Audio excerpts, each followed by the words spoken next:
꼭 세금 문제가 같이 따라오거든요. 변호사한테는 상속 관련해서 상담을 받고 세무사한테는 상속 세금 문제 상담받고 번거롭잖아요. 어떤 분들은 가산세 이미 맞아서 이렇게 오시는 분들이. 안녕하세요. 푸르른 날 채널의 최동훈 변호사입니다. 오늘은 상속과 상속세에 대해서 한번 같이 얘기를 나눠보고자 합니다. 네, 오늘도 질문 주실 분 만나뵙도록 하겠습니다. 네. 안녕하세요. 안녕하세요.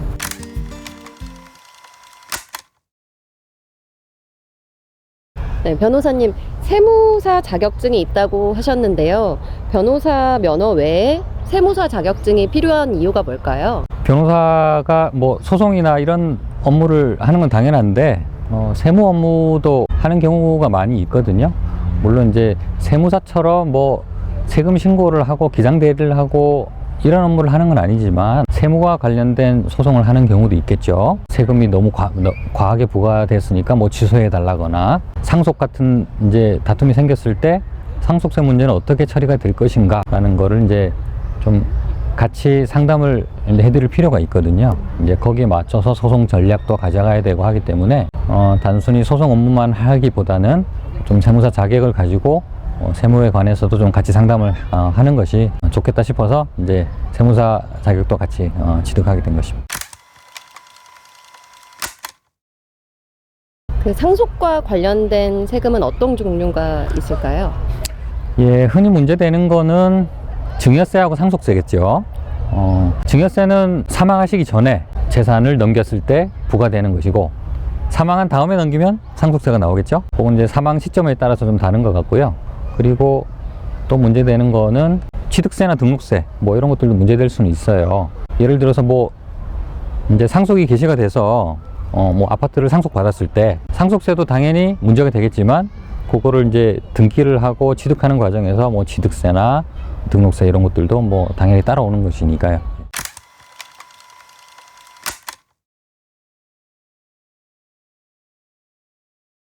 보통 세금은 변호사와 상담하는 게 아니라 이제 세무사와 상담을 한다라고들 알고 계실 것 같은데요. 이렇게 상속 전문 변호사님과 세무 상담까지 해서 더 유리한 점이 있다면 뭐가 있을까요? 세무 관련해서 지식이 없는 변호사님하고 상담하는 것보다는 낫겠죠?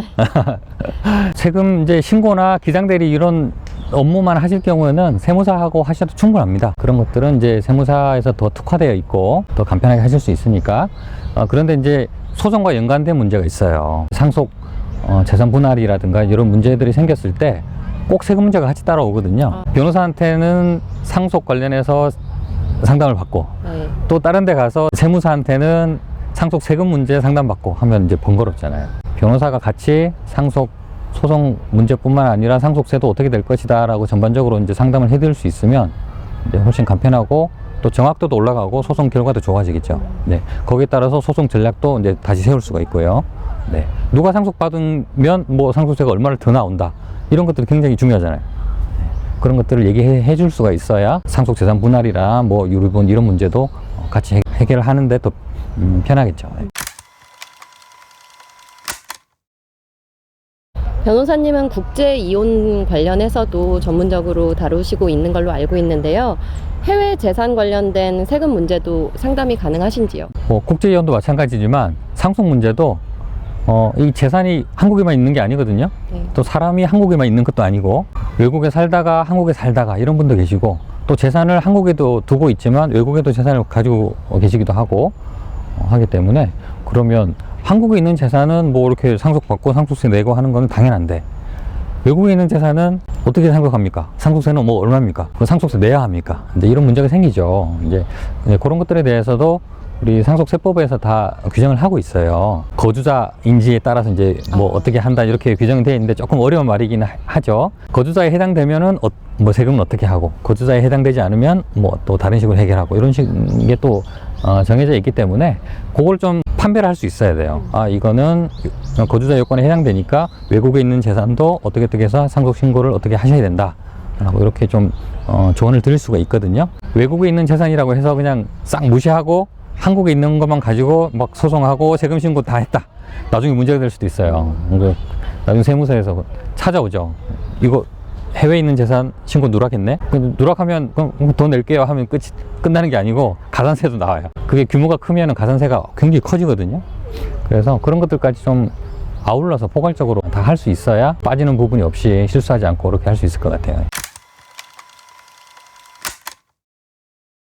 마지막으로 상속뿐만 아니라 상속세 관련해서 고민하시는 독자분들을 위해서 한 말씀 부탁드립니다. 네.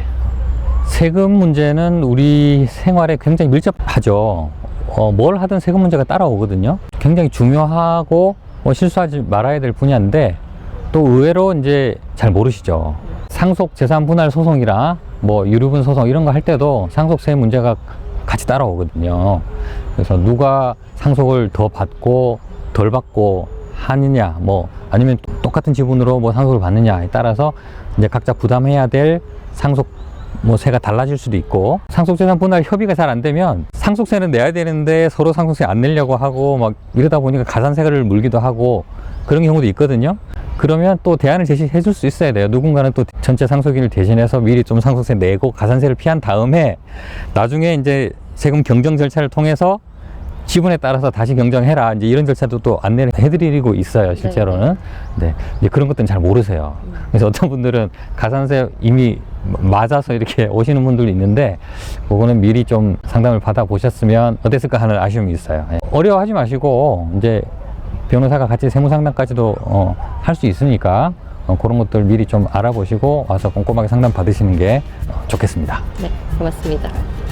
예, 오늘은 상속과 상속세 문제에 대해서 같이 짧은 얘기를 한번 나눠봤습니다. 이후 일정이 어떻게 되시나요? 예, 저는 또 다음 재판이 있어서 법원으로 또 이동하도록 하겠습니다.